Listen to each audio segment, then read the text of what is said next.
2월 24일 수요일 하나님께서 저희에게 주시는 말씀은 마태복음 17장 1절부터 13절까지의 말씀입니다. 말씀을 먼저 읽겠습니다. 엿새 후에 예수께서 베드로와 야고보와 그 형제 요한을 데리시고 따로 높은 산에 올라가셨더니 그들 앞에서 변형되사 그 얼굴이 해같이 빛나며 옷이 빛과 같이 희어졌더라.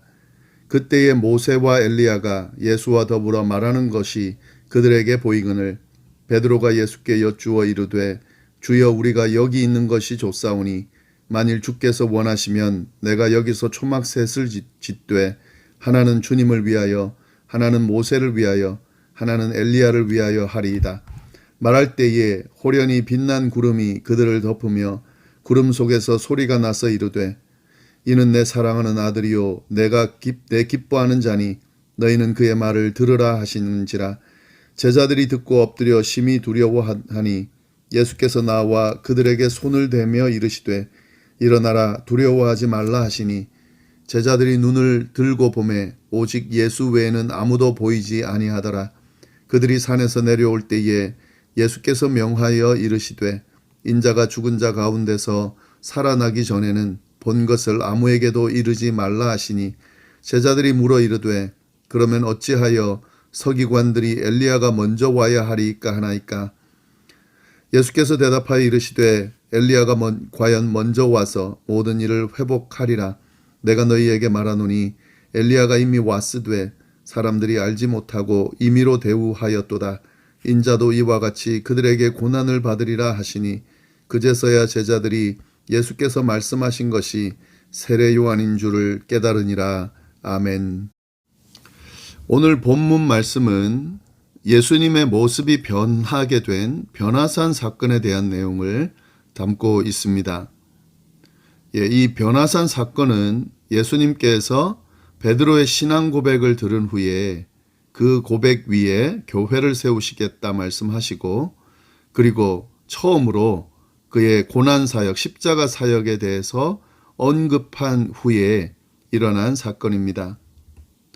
1절, 2절 말씀을 좀 보시면은 엿새 후에 예수께서 베드로와 야고보와 그 형제 요한을 데리시고 따로 높은 산에 올라가셨더니 그들 앞에서 변형되사 그 얼굴이 해같이 빛나며 옷이 빛과 같이 희어졌더라. 엿새 후에, 이 엿새 후라는 것은 예수님께서 십자가 사역에 대해서 처음으로 언급한 후, 엿새 후를 말하겠죠. 엿새 후에 예수님께서는 베드로와 야고보와 요한, 그러니까 예수님의 12제자 중에서도 아주 중요한 3명의 제자 베드로와 야고보와 요한을 데리고 따로 높은 산에 올라가셨다. 이렇게 되어 있는데요. 아마 예수님의 제자들은 예수님의 그 고난 예고를 들은 후에 몹시 당황하고 놀랐을 것입니다.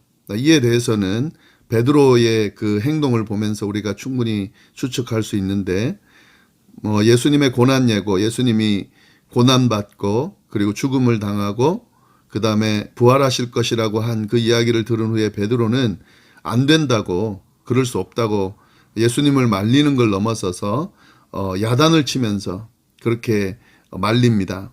그래서 사단이라는 이야기까지 들을 정도였는데요. 이것은 베드로의 모습이지만 다른 제자들도 그들 어떤 마음일지가 충분히 추측되는 그런 모습입니다. 예수님을 지금 열심히 모든 걸 다 버리고 따르고 있는데 예수님이 죽음을 맞이한다고 그러니까 받아들이기가 쉽지 않겠죠. 이러한 제자들을 데리고 지금 예수님이 높은 산에 올라가신 겁니다. 2절 말씀 보면 이렇게 높은 산에 올라갔는데 거기서 제자들 앞에서, 그들 앞에서니까 제자들 앞에서죠. 변형되셨다. 예수님의 모습이 변형되었다. 그렇게 나와 있습니다. 어떻게 변형되었냐면 그 얼굴이, 예수님의 얼굴이 해같이 빛나게 되고 예수님께서 입고 계신 옷이 빛과 같이 희어지는 그런 모습으로 변형됐다 하는 거죠. 이러한 모습은 일반적으로 성경에 보면은요, 하나님의 임재하실 때에 또 하나님의 영광이 임할 때에 이런 모습인데 지금 예수님이 그런 모습으로 바뀌었다 하는 거죠.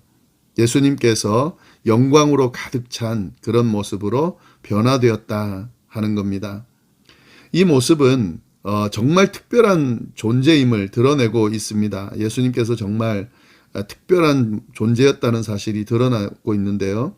이 모습은 하나님의 임재를 드러내는 모습이고, 이런 것들은 결국 쭉 앞에서 예수님께서 언급한 내용들, 제자들에게 보여준 내용들과 연결해 본다고 하면 예수님이야말로 메시아라고 하는 사실을 이 모습을, 이 변화된 모습을 통해서 보여주는 거죠. 제자들은 이러한 변화된 예수님의 모습을, 메시아로서의 이 기적적인 모습을 직접 보게 된 겁니다. 사실은 이런 모습은 바리새인과 서기관들이 그렇게 보여달라고 요구했던 모습입니다. 무엇보다도 확실한 하늘의 표적을 보여달라고 그렇게 바리새인과 서기관들이 요구를 했는데, 예수님께서는 요나의 표적 외에는 보여주지 않는다, 보여줄 것이 없다, 이렇게 말씀하셨는데요. 사실은 이런 변화되는 모습을 그 바리새인과 서기관들이 봤다면 아마 믿지 않았을까 싶기도 한데, 여하튼 제자들이 이 모습을 보게 됩니다. 예수님께서 메시아로 오신 특별한 존재임을 제자들이 확인하는 그런 내용이라고 볼 수 있는데요. 그런데 이것보다 더 놀라운 일이 일어납니다. 3절에 보면은요. 그때에 모세와 엘리야가 예수와 더불어 말하는 것이 그들에게 보였다. 모세와 엘리야가 나타났습니다. 그런데 이 모세와 엘리야는 구약 성경의 대표적인 인물이죠. 이스라엘 백성들이 아주 중요하게 생각하는 인물들이 나타나서 예수님과 더불어 말하고 있는 것을 제자들이 본 거죠. 예수님의 모습이 변화되고, 그리고 정말 중요한 인물들이 나타나서 예수님과 대화한다. 이건 정말 예수님이 특별한 존재라는 것을 보여주는, 더 나아가서는 예수님께서 메시아임을 확인시켜주는 그런 사건이다, 모습이다. 그렇게 우리가 볼 수가 있습니다. 이 당시 모습이 어떠했는지 이 베드로의 고백을 통해서 우리가 추측해 볼 수 있는데요. 4절 말씀 보시면은 베드로가 예수께 여쭈어 이르되 주여 우리가 여기 있는 것이 좋사오니 만일 주께서 원하시면 내가 여기서 초막 셋을 짓되 하나는 주님을 위하여, 하나는 모세를 위하여, 하나는 엘리야를 위하여 하겠다. 한마디로 여기 있고 싶다 하는 거죠. 그리고 여기 있으면서 초막 셋을 짓겠다는 거예요. 여기서 초막 셋을 짓는다는 것은 이 이스라엘 백성들은 다 알죠. 초막절과 연관이 있는데 광야 생활을 다 마치고 이스라엘이 약속의 땅, 하나님께서 약속해 주신 그 땅에 들어간 것을 기념하는 절기가 초막절인데, 이 지금 상황이 모든 그 광야 생활이 끝나고 하나님께서 약속해 주신 그 하나님의 나라에 있는 것처럼 그렇게 느껴졌기 때문에 베드로가 이렇게 고백을 하는 거죠. 아마도 베드로는 이곳이 천국과도 같다고 느껴졌을 겁니다.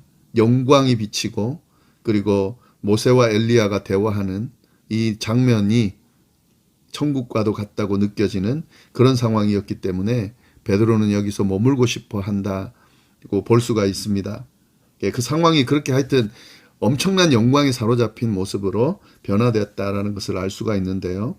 그럴 때에 베드로가 그렇게 말할 때에 5절 말할 때에 호련히 빛난 구름이 그들을 덮으며 구름 속에서 소리가 나서 이르되, 뭐라고 나왔냐면 이는 내 사랑하는 아들이요 내 기뻐하는 자다. 이렇게 하늘에서 소리가 들렸습니다. 지금 이 내 사랑하는 아들이요 기뻐하는 자다, 이것은 예수님께서 세례 요한에게 세례를 받으셨을 때에 하늘에서 들렸던 그 말씀인데, 지금 다시 변화산 사건 그 현장에서 들렸습니다. 계속해서 지금 일어나고 있는 연결되는 이 내용들을 보면은요, 예수님이 정말 메시아라고 하는 것이 베드로가 고백한 것처럼 주는 그리스도시요 살아계신 하나님의 아들이라고 고백한 그 내용이 정말 진실하다는 것을 지금 보여주고 있는데요. 결정적으로 하나님께서 하늘에서 예수님이 내 사랑하는 아들이요 내 기뻐하는 자라고 다시 한번 증명해주는 그런 음성이 들립니다. 근데 여기에 보면은요, 세례 요한에게 세례 받으실 때 들렸던 그 음성과 똑같은데 여기는 하나가 더 추가되어 있습니다. 어떤 내용이 추가되어 있냐면요, 너희는 그의 말을 들으라 하시는지라.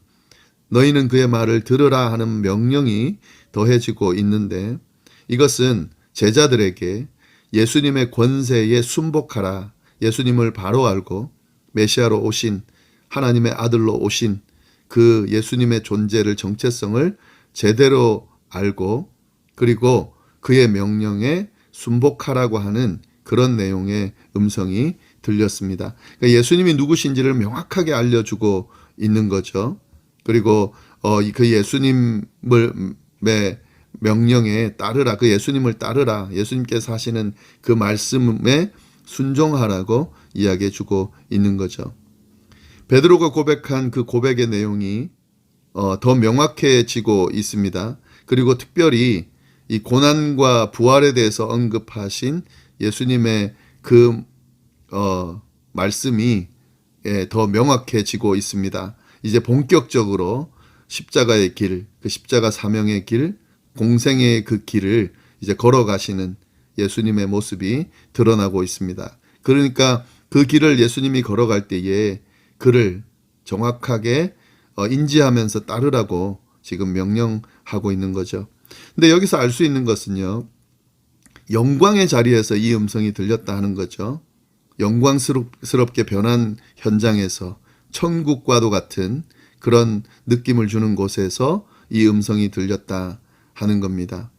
예수님이 걸어가시는 그 길은 분명히 고난의 길이고 십자가의 길이고 힘든 길입니다마는 그 길은 영광의 길이라고 하는 사실을 보여주는 그런 사건으로도 우리가 이해할 수 있습니다. 제자들이 이것을 경험하면서요, 고난의 길, 십자가의 길, 말리고 싶은 길, 그 길을 걸어가지만 예수님은 진짜 하나님의 아들이구나, 메시아로 오셨구나, 그리고 하나님이 지켜보시는구나, 인도하시는구나, 그리고 이 영광의 자리를 향한 길이구나 라는 사실을 충분히 느낄 수 있는 그런 사건이 일어났고 제자들이 그것을 경험했습니다. 6절부터 8절 보시면은요, 제자들이 이 말씀을 듣고 하늘의 음성을, 구름 속에서 들려지는 음성을 듣고 두려워서 엎드립니다. 제자들이 듣고 엎드려 심히 두려워하니까 그때 예수님께서 나와 그들에게 손을 대시며 이르시되 일어나라, 두려워하지 말라 하시니, 예수님이 직접 일으켜 세워주시는 거죠. 그래서 일어나니까 눈을 들고 보니까 오직 예수 외에는 아무도 보이지 않더라. 이 변화산에 일어났던 그 사건이 이제 끝난 겁니다. 예수님과 제자들만 남은 거예요. 이제 감당해야 될 그 길은, 일은, 또 가야 될 그 길은 예수님이 걸어가시는 길이고 그걸 따라야 되는 것은 제자들이라는 거죠. 지금 예수님과 제자들만 남겨져 있는 겁니다. 이곳이 좋사오니, 여기가 좋사오니 머물고 싶겠죠. 베드로의 마음처럼. 그러나 그것은 예수님께서 머물라고 하는 장소는 아닙니다. 아무리 좋아도 가야 될 길, 해야 될 일이 있습니다. 그것을 마무리하기 전까지는 그 영광의 자리에 계속 머물 수가 없다라고 하는 말씀도 지금 보여주고 있습니다. 이 사건이 끝나고 이제 예수님과 제자들이 산에서 내려오는데요. 내려오면서 예수님께서 명하시는 내용이 있습니다. 9절 말씀 보시면, 그들이 산에서 내려올 때에 예수께서 명하여 이르시되 인자가 죽은 자 가운데서 살아나기 전에는 본 것을 아무에게도 이르지 말라. 예수님이 뭐라고 제자들에게 당부하시냐면은 인자가, 그냥 당신이죠, 죽은 자 가운데서 살아나기 전에는 본 것을 이 변화산 사건에 대해서 아무에게도 알리지 말라라고 말씀을 하셨습니다. 여기서 죽은 자 가운데 살아난다는 것은 십자가 사건 끝나고 죽음 맞이한 이후에, 부활한 이후에나 이야기하라 하는 거죠. 그전에는 말하지 말라 하는 겁니다. 왜냐하면 아직 때가 아니기 때문에 그렇습니다. 그리고 제자들이 지금 온전히 지금 제대로 이해한 것은 아니에요. 이 변화산 사건의 의미와 예수님의 그 걸어가실 그 길과 영광의 그 길이 정확하게 제자들에게 이해되지 못했기 때문에요, 예수님이 말하지 말라고 그렇게 이야기를 하는 거죠. 그리고 사람들은 메시아를 정치적이며 군사적인 메시아로 지금 오해하고 있는 상황이기 때문에 예수님이 더 당부를 하고 있습니다. 제자들도 마찬가지고요. 그 이야기를 듣고 제자들이 물어서 이르되 어찌하여 서기관들이 엘리야가 먼저 와야 하리라 하나이까. 10절 말씀. 이들은 이제 예수님이 메시아라고 하는 사실은 좀 확실해진 것 같아요. 어느 정도는요.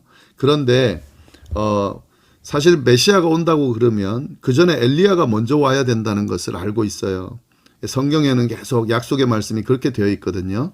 메시아가 오기 전에 엘리야가 먼저 와야 된다. 이 제자들도 알고 있었던 것 같아요. 그런데 예수님이 오셨는데 메시아가 지금 오셨다는 건 알겠는데 엘리야가 먼저 와야 된다고 이야기하는데 왜 엘리야가 오지 않았습니까? 하는 그런 질문입니다. 11절 예수님께서 대답하여 이르시되 엘리야가 과연 먼저 와서 모든 일을 회복하리라. 이건 맞다. 성경에 나와 있는 약속들이 맞다. 서기관들이 이야기하는 약속이 맞다. 메시아가 오기 전에 엘리야가 먼저 와서 모든 일을 회복하는 게 맞다. 그런데 한 가지 모르는 것이 있다. 12절 말씀. 내가 너희에게 말하노니 엘리야가 이미 왔다. 근데 사람들이 알지 못하고 임의로 대우하였다. 인자도 이와 같이 그들에게 고난을 받으리라 하시니 엘리야가 이미 왔다고 말씀하시는 거죠. 그리고 엘리야 이후에 인자가 온 거다. 메시아가 온 거다. 그런데 사람들이 그걸 알지 못했다. 왜 알지 못했냐면 이들이 생각하는 엘리야 또 메시아는 정치적이고 군사적으로 힘을 가지고 있는, 그래서 자기들을 지금 압제하고 있는 주변 힘들, 외부 세력들을 완전히 힘으로 둘러 엎을 그런 엘리야, 그런 메시아를 기다리고 있는데 그게 아닌 거죠. 그러니까 그 엘리야를 알아보지 못한 겁니다. 그리고 그 엘리야를 도리어 임의로 대우하면서 그 엘리야를 옥에 가두고 죽이는 일을 한 거죠.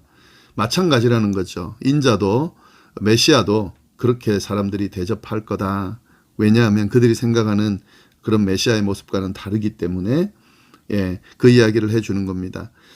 13절 그제서야 제자들이 예수께서 말씀하신 것이 세례 요한인 줄 깨달으니라. 세례 요한이 엘리야구나 하는 사실을 이제 그제야 이 제자들이 깨닫게 되는 거죠. 그런 세례 요한이 엘리야면 예수님이 메시아라는 것이 더 명확해지겠죠.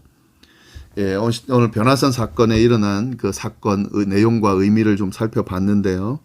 여기서 저희가 확실하게 붙들어야 되는 것은 예수님이 걸어가야 될 길은 십자가의 길입니다.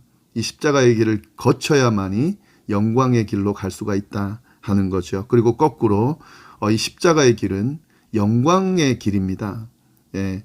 그냥 단순히 고난과 죽음으로 끝나는 길이 아니라 영광으로 이어지는 구원의 길이고 모든 사람이 영광의 자리, 하나님의 나라로 들어갈 수 있는 길이다 하는 사실을 보여주고 있습니다. 그래서 우리가 이걸 정확하게 인식하면서 예수님을 따를 때에 이 길을, 이 십자가의 길, 예수님께서 가시는 그 길을 걸어갈 수 있어야 하고 예수님께서 걸어가신 그 길을 따라갈 수 있어야 한다 하는 거죠. 내 마음대로, 내 뜻대로, 내 생각대로, 내 욕심대로 그렇게 살아가는 것이 아니라 주님이 원하시는 뜻을 잘 헤아리고 주님이 걸어가신 그 길을 따라 걸어가면서 주님께서 허락하시는 그 영광의 그 자리, 영광의 선물, 그걸 기대하면서 살아가는 것, 그것이 예수님을 바르게 따르는 길이라는 것을 우리가 오늘 말씀을 통해서 잘 알 수가 있습니다. 기도하겠습니다. 하나님 아버지 감사합니다. 오늘 귀한 말씀 또 주셔서 감사합니다. 주님이 걸어가신 그 길, 십자가의 길, 고난의 길, 그러나 그 길을 통하여 영광의 자리로 인도되어졌다는 사실을 우리가 잘 기억하게 하여 주옵소서. 영광은 원하지만 고난과 맡겨진 사명은 감당하지 않으려는 어리석은 모습을 범하지 않도록 주여 인도하여 주옵소서. 우리에게 주어진 그 길을 힘들고 어렵지만 잘 쫓아가는 저희가 되게 하시고 특별히 하나님 우리의 뜻이 아니라 주님의 뜻 안에서 주님의 뜻을 따라가는 저희가 될 수 있도록 인도하여 주옵소서. 함께하여 주시기를 간절히 바라고 살아계신 예수님의 이름으로 기도드립니다. 아멘.